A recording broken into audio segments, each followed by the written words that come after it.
مرحبا بكم في رحاب الشعر مع قراءة قصيدة من ديوان قصائد في حقائب الغياب لإدريس داوي. قصيدة اليوم بعنوان تبا لكم. إلى كل غاز مر من حزننا وترك خلفه رماد وطن وصوت ترضع طفلها الغضب. إلى الذين جاءوا على صهوات الخراب ولوثوا نور الصباح بخطى الحقد. يا من جئتم حصدتم سنابلنا وادعيتم أن الأرض لكم. يا أولاد عار ضل في ظلمه الدهر. تبا لكم، سحقا لكم، ويح من غدر. نحن الكرد الشم لا نخضع للذل أبدا ولا نسجد للأجناب أو نرتجف في الخطر. دعوا موطن الأحرار يصعد في عزته، فما أنتم إلا ذباب غدا يدحر. تشدقتم بالدين تبريرا لوحشيتكم، ودينكم تبرأ من كذب من افترى وتمر. نحن الذين إذا غضبنا تحطمت سماواتكم وانهارت تحت الردى الحجر. من يصارع جبلا بالهوى ينتحر، ونحن أبناء الشموس ودربنا الظفر. الحق في يمنانا يزهر قبلة، وخصمنا في ظلمة البهتان يندحر. أطير بغضبي فوق هاماتكم وأكبر، وأرجم عرش الطغمة الحاقدة الأزعر. أبول على أصنامكم فوق صرحكم، على كذبكم، والسيف في قبضتي يشعل الحر. وأبول فوق الرايات إن رفرفوا بها، على جثث الأحلام والموطن المدمر. وأسكر من حريتي رغم أنف الذي يريد لقيدي أن يطول ولا يتحرر. أنا لست عبدا، لا، ولا أرض لي سوى حريتي، والموت في دربها أظفر. إذا كانت الشراكة عندك استعبادنا، فليبصق التاريخ في وجهك الأكشر. وإن تهز دولتكم لخفق جناحنا، فليبكي كيانكم اللقيط وليتحسر. ديني كرامة أمتي، لا جلد سيدي، ولا قيد جلاد، ولا نزق المتحجر. أعلو وأبصق فوق أصنامكم، وأحرق أوهامكم نارا تزمجر ثم تتفجر. سحقا لكم، تبا لكم، فالمجد أغنية على شفه الأحرار يحفظها المحرر. سأمضي طليق الروح لا جرح يقهر، وإن سال دمي فالشمس من دمي الأحمر. وإن ضجت الأرض الجريحة بالأسى، سأحمل وجع الأرض أصرخ بل وأزأر. أنا ابن الذي شق الجبال كرامة، وداس على تاج الطغاة ولم يؤجر. أراني وفي كفي غضب شعوبنا، ألوح بالحق المبين ولا أتأخر. تبا لعرش قام فوق جماجم، وتبا لوعد بالدموع قد تبخر. ويا ويح من سوغ الظلم باسمنا، وزين بالوهم القبيح لنا المحضر. أبول على شرع به الظلم مشرع، وعار على رأس الذليل به يزهر. إذا الدين صار السيف فوق رقابنا، فديني أن أنهض أكسر من تجبر. وإن قيل هذا الوطن، قلت إنني أبول على وطن العبيد ولا أتأخر. نحن الكرد، العهد لا نركع الدهر، ولا ننحني للغاصبين ولا الأكبر. سحقنا عروش الغزو لما تقادموا، فكيف نذل الرأس للأحفاد الأزعر. نحن الذين بعزمهم كسروا الطغاة، وفي وجه أسياد الخيانة قد تفجر. جدودكم خروا أمام صمودنا، فكيف سنخشى من حفيد قد تبقر. تبرر قتلي باسم وطنك الأبتر، فوطنك وهم والضحايا له قدر. وإن كان إيمانكم ذبح أرواحنا، فأرمي بوثنكم الخبيث وأكفر. فحرية الشعب لا تغتصب زورا، وحق الحياة لا يباع ولا يشترى. فالحق سيف والمظلوم يتحرر، ومن قهر الأحرار حتما سيندحر. أهلا بكم معنا اليوم في تحليل لمادة مصدرية قوية ومشحونة جدا. بين أيدينا قصيدة بعنوان تبا لكم للشاعر إدريس داوي. ودي مش مجرد كلمات، لا، دي أقرب لصرخة، بيان غضب وتحدي. ورفض كمان، رفض للي بيشوفوا الشعر ظلم ساحق. بالظبط. ومهمتنا هنا إننا نحاول نفهم طبقات القصيدة دي، نستخلص منها الأفكار الأساسية والمشاعر الجياشة اللي فيها. الفكرة إننا نفهم الرسالة اللي بيحاول يوصلها من خلال كلماته القوية دي. هي رحلة في قلب الغضب، وفي نفس الوقت في قلب الكرامة كما يراها الشاعر طبعا. تماما. الهدف مش بس نقرأ النص وخلاص، لا، لازم نفككه، نشوف بنيته، لغته النارية دي، صوره الشعرية الحادة، ونحلل إزاي الشاعر بيستخدم كل الأدوات دي عشان ينقل تجربة مؤلمة ومعاناة يمكن جماعية. والأهم طبعا زي ما بنعمل دايما إننا نفهم وجهة النظر اللي في النص زي ما هي، من غير ما نتبناها أو نحكم عليها. إحنا هنا عشان نسمع ونحلل صوت القصيدة. مظبوط. طيب، خلينا نبدأ الغوص في النص ده. الشيء اللافت إن القصيدة مش بتبدأ بهدوء أبدا، لا خالص. بتصوتنا على طول في قلب المواجهة. الافتتاحية نفسها، الإهداء، عبارة عن إهداء حارق جدا. إلى كل غاز مر من حزننا وترك خلفه رماد وطم وصوت ترضع طفلها الغضب. يا الله. إلى الذين جاءوا على صهوات الخراب ولوثوا نور الصباح بخط الحقد، أي جئتم حصدتم سنابلنا وادعيتم أن الأرض لكم. من البداية بيحدد مين الآخر ده، الغازي المعتدي، وبيحط مشهد الخراب والخسارة بشكل مباشر. وده بيمهد بقى للعنوان نفسه وللصرخة الأولى بعد الإهداء: تبا لكم، سحقا لكم، ويح من غدر.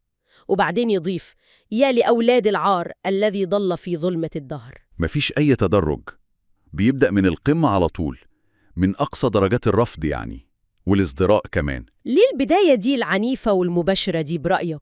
أعتقد إنها مقصودة تماما. مفيش أي مجال للشك في طبيعة المشاعر اللي بتحرك النص.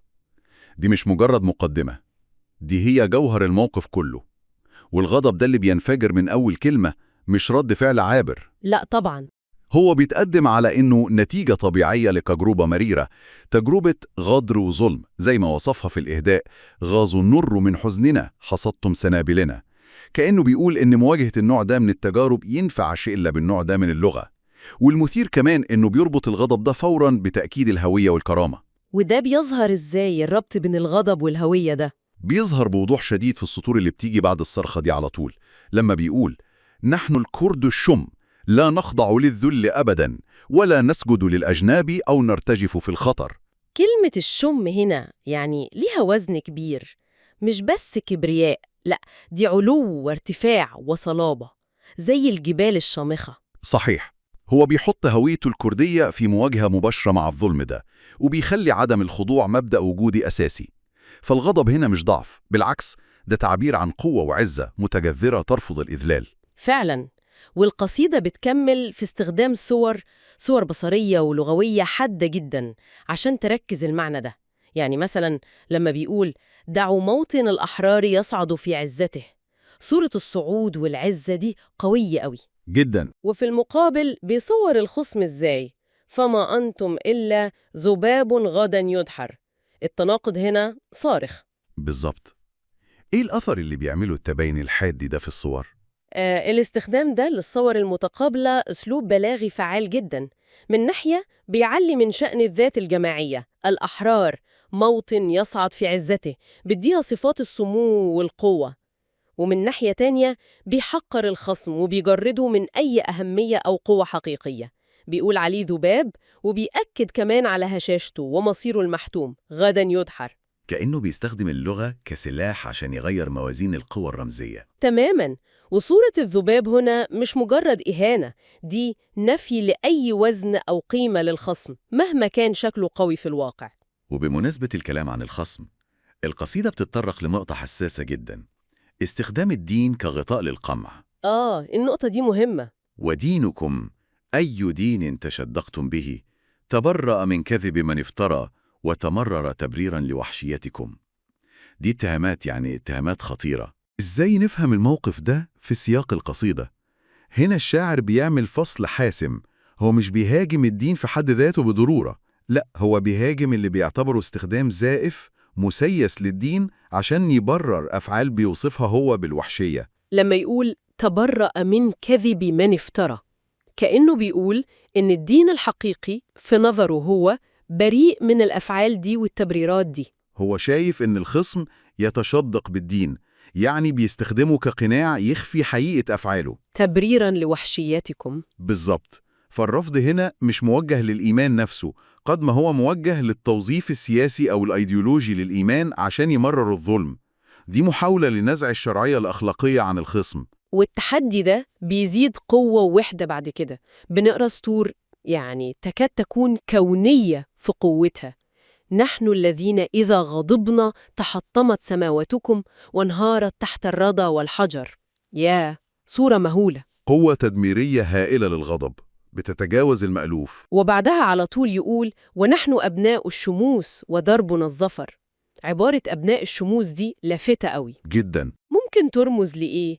مجرد إشارة للنور وخلاص؟ ولا ليها أبعاد أعمق؟ أبناء الشموس دي صورة شعرية، يعني غنية جدا بالدلالات. أكيد الشمس بترمز للنور، للوضوح، للحقيقة، وده عكس ظلمة البهتان اللي بينسبها للخصم بعد كده. ويمكن كمان ترمز للأصالة، للانتماء الأزلي للأرض والنور، يمكن كتلميح لجذور قديمة أسطورية بتدي قوة ومكانة خاصة. ممكن. وممكن كمان تحمل معنى الدفء والحياة، عكس الخراب والموت اللي بيجيبوا الغذاء زي ما بيوصفهم.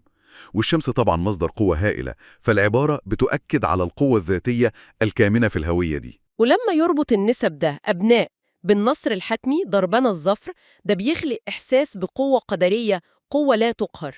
وفكرة الصمود والقوة دي بتتكرر بصورة تانية يمكن واقعية أكتر شوية، في استعارة الجبل. من يصارع جبلاً بالهوى ينتحر.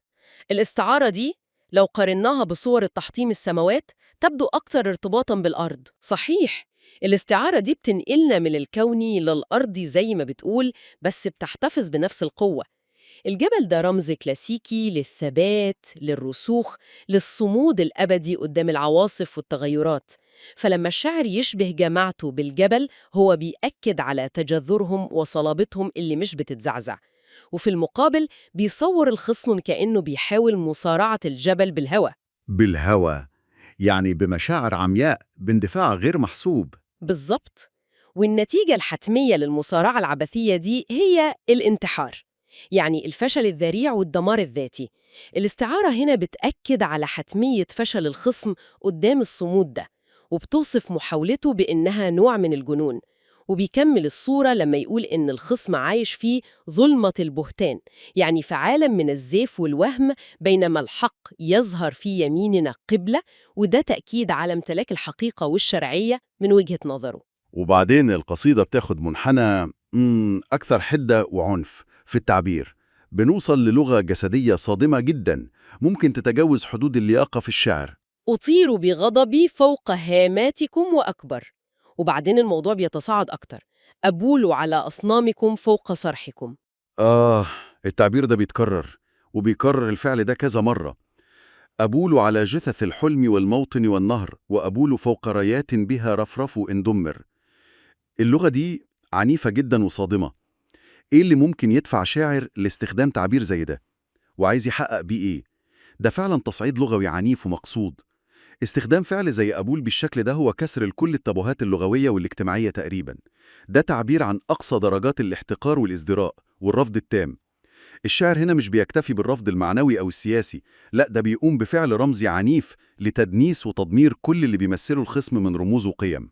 والرموز دي بتشمل الأصنام المادية زي ما قال أصنامكم فوق صرحكم، وكمان المفاهيم المجردة اللي الشاعر شايف إنها تشوهت أو تزيفت، جثث الحلم والموطن والنهر، وحتى رموز السيادية زي رايات بها رفرف. دي محاولة لتجريد الرموز دي من أي قدسية أو احترام، وإعلان براءته التامة منها، وبشكل فيه إهانة متعمدة. ممكن حد يشوفها لغة متطرفة، وده حقيقي، لكن في سياق القصيدة كأنها الوسيلة الوحيدة المتاحة للشاعر عشان يعبر عن عمق الاغتراب والرفض المطلق اللي حاسس بيه. وفي مقابل الرفض العنيف ده لكل اللي بيمثله الآخر، إزاي القصيدة بتأكد على القيم البديلة بقى، القيم اللي الشاعر متمسك بيها؟ القصيدة بالترازي مع الرفض ده بتأكد بقوة استثنائية على قيمة محورية واحدة: الحرية. القيمة دي بتتكرر وبتعلى فوق أي اعتبار تاني. الشاعر بيقول بوضوح تام: لست عبداً لا أرضي لي سوى حريتي. هنا الحرية مش مجرد مطلب سياسي، دي هي الأرض الوحيدة، الهوية الجوهرية. وبعدين بيأكد على الاستعداد للتضحية القصوى عشانها. بالضبط. والموت في ضربها أظفر، يعني الموت في سبيل الحرية هو النصر الحقيقي. وبعدها بيقول: سأمضي طليق الروح لا جرح يقهر. ده بيدي للحرية بعد روحي بيتجاوز الجسد والألم المادي. الحرية هنا هي حالة وجود، هي القيمة الأعلى اللي بتبرر كل التضحيات دي وبتدي القوة لمواجهة القهر. والإصرار ده على الحرية المطلقة بيودينا مباشرة لرفض أي شكل من أشكال المهادنة أو الشراكة اللي ممكن تمس الكرامة. السطر اللي بيقول: إذا كانت الشراكة عندك استعبادنا فليبصق التاريخ في وجهك الأكشر، بيلخص الموقف ده بحدة. مفيش مساومة على الحرية والكرامة. أكيد. إزاي القصيدة بتتوسع في رفض التبعية دي؟ بالظبط. البيت ده مفتاح عشان نفهم رفض الشاعر لأي حلول وسط بيشوفها مهينة، وهو بيربط الرفض ده بشكل مثير للاهتمام برفض ربط الدين بالخضوع أو الكرامة بالتبعية. لا جلد سيدي قيد ديني، كرامتي ولا نزق درعت بالمتحجر. السطر الأول بيرفض إن الدين يكون قيد يفرض الطاعة للسيد، وبيأكد إن الكرامة مش ممكن تيجي من الخضوع ده. والسطر الثاني معناه إيه نزق درعت بالمتحجر؟ السطر الثاني يعني فيه شوية غموض، بس يبدو إنه بيرفض نوع من الأمومة أو الانتماء اللي بيكون مقيد بالجمود والتحجر الفكري أو العقائدي. درعته بالمتحجر، كأنه بيرفض أي انتماء سواء كان ديني أو اجتماعي أو قومي، لو الانتماء ده معناه فقدان الحرية والكرامة الفردية والجماعية.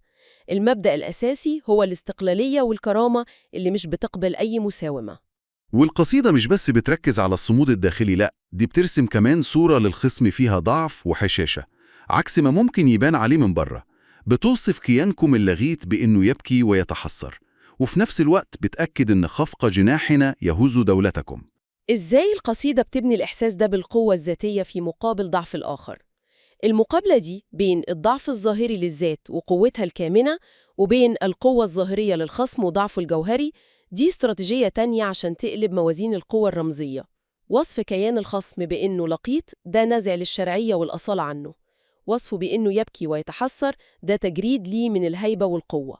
وفي المقابل صورة خفق جناحنا يهز دولتكم بتدي للذات قوة تأثير هائلة.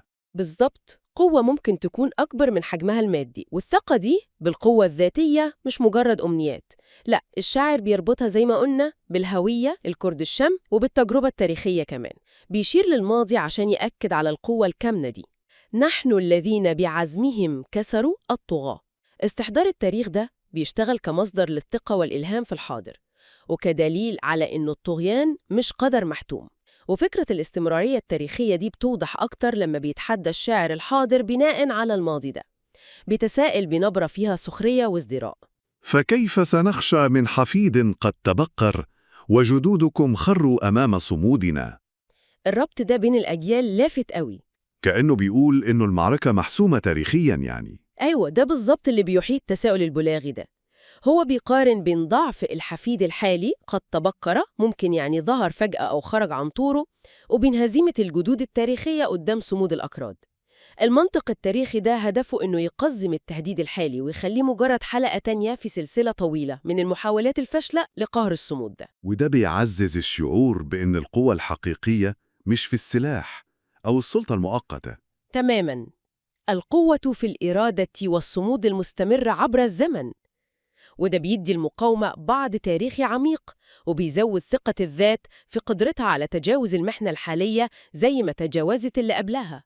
ومع كل التأكيد ده على الهوية والصمود، بنلاقي كمان رفض جذري لمفاهيم ممكن تبان مقدسة لكتير من الناس، زي مفهوم الوطن. وطنك وهم ضحاياه لا قدر له، والضجر تبرر قتلي باسم وطنك الأبتر. ده هجوم مباشر على فكرة الوطن اللي بيستخدمها الخصم. وبعدها بيجي رفض مماثل للإيمان المشروط بالعنف. وإن كان إيمانكم ذبح أرواحنا فأرمي بوثنكم الخبيث وأكفر. إيه اللي بيرفضه الشاعر هنا بالتحديد؟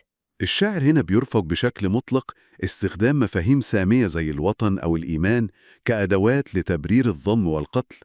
هو مش بيرفض فكرة الانتماء أو الإيمان في حد ذاتها بالضرورة، لأ، هو بيرفض النسخة المشوهة والمبتورة الأبتر من المفاهيم دي اللي بيستخدمها الخصم. يعني لما يقول وطنك وهم، هو مش بينفي وجود أرض أو شعب؟ لا، هو بينفي شرعية المفهوم ده اللي بيبرر سفك الدم باسمه. ولما يقول أرمي بثنكم الخبيث وأكفر، هو مش بيكفر بالإله بالضرورة، هو بيكفر بالصنم، الوثن الخبيث اللي صنعه الخصم وخلاه مبرر لذبح الأرواح. هو بيحط شرط أخلاقي أساسي: أي وطن أو أي إيمان بيتطلب قتل الأبرياء هو باطل وزائف ولازم يترفض ويكفر بيه. المقياس الحقيقي هو قدسية الحياة والحرية. وده بيودينا مباشرة للتأكيد الصريح على الحقوق الأساسية دي اللي الشاعر بيعتبرها غير قابلة للتصرف. بيقول بوضوح تام: فحرية الشعب لا تغتصب، وحق الحياة لا يباع ولا يشترى زورا. دي كأنها المبادئ النهائية اللي بتقوم عليها القصيدة كلها. بالتأكيد، السطرين دول بمثابة الإعلان الدستوري للقصيدة لو صح التعبير.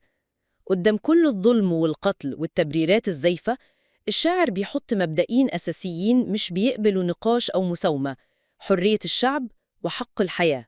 والحقين دول مش منحة من حد، ومش ممكن التنازل عنهم أو المساومة عليهم.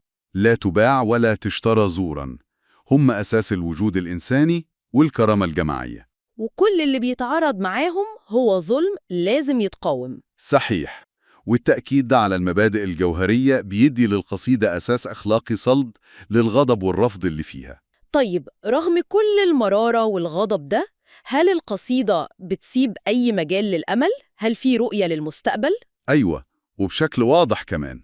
القصيدة مش بتقف عند حدود الغضب والرفض وبس، لا، دي فيها يقين قوي بحتمية الانتصار النهائي للحق والحرية. ومن قهر الأحرار حتماً سيندحر. دي مش مجرد أمنية، دي قناعة راسخة، قانون تاريخي زي ما هو شايفه. فالحق سيف المظلوم والنصر يتحرر. تمام. الحق هنا مش فكرة مجردة، ده سلاح فعال، سيف المظلوم. والنصر مش هدف بعيد، لا، ده عملية مستمرة يتحرر. في إيمان عميق بأن موازين القوى الأخلاقية والتاريخية في صالح المظلومين والأحرار، وإن الظلم مهما طال لازم يزول. اليقين ده بيدي القصيدة رغم قسوتها بعد من الأمل والصمود المستقبلي. مظبوط. وبنوصل لختام القصيدة، وهنا الشاعر بيرجع يأكد على موقفه الرافض ده بأشد العبارات حتى في مواجهة مفهوم الوطن مرة تانية. وأن قيل هذا الوطن قلت إني لا أتأخر، أبول على وطن العبيد ولا أقهر. مرة تانية نفس اللغة الصادمة عشان يرفض أي انتماء مبني على العبودية والقهر. وبعدين بيختم بالتأكيد الأخير على الهوية والعزة الأبدية: نحن الكرد العهد لا نركع الدهر، ولا ننحني للغاصبين ولا الأكبر. نهاية قوية جدا بتختزل كل الرسالة. إذن بعد الجولة دي في أعماق تبا لكم، نقدر نقول إننا قدام نص شعري بيمثل تجربة إنسانية قاسية وموقف جذري. هو مش مجرد تعبير عن الغضب وبس، لا، ده مزيج معقد من الألم، الفخر، التحدي، الإصرار على الحرية والكرامة، ورفض مطلق للي الشاعر بيعتبره ظلم وخيانة وتزييف للقيم. هي وثيقة أدبية شديدة الخصوصية في تجربتها، لكنها في نفس الوقت بتطرح أسئلة عالمية عن معنى الوطن والهوية والحرية بالفعل، واللي القصيدة دي بتوضحه بكل الحدة اللغوية والصور اللي ممكن تبان صادمة أو عنيفة للبعض. هو قوة الكلمة الهائلة. إزاي الشعر ممكن يكون أداة للتعبير عن أعمق الجروح، عن الرفض المطلق للاستعباد، وعن تخليد ذاكرة الصمود في وجه المحو. النص بيبرز إزاي اللغة الشعرية حتى في أكتر أشكالها حدة ممكن تبقى سلاح رمزي وشهادة تاريخية، وصوت للروح الإنسانية اللي بترفض الانكسار حتى في أقصى الظروف. دي بتفكرنا بأن الفن ممكن يكون ساحة للمقاومة ومساحة للحفاظ على الكرامة لما الحقوق التانية بتتسلب. وهنا يمكن نسيب سؤال أخير بيتردد في الذهن بعد قراءة القصيدة دي: إزاي النوع ده من الشعر بالشحنة العاطفية الهائلة دي واللغة اللي بتتحدى الأعراف أحياناً ممكن يأثر في فهمنا للصراعات الإنسانية المعقدة وتجارب الشعوب اللي بتعاني من القهر؟ وإيه الدور اللي بيلعبه التعبير الفني الحاد ده بكل غضبه وألمه وفخره في تشكيل الذاكرة الجماعية وصياغة الهوية في أوقات الشدة والمحن؟ سؤال أعتقد يستحق إننا نفكر فيه طويلاً.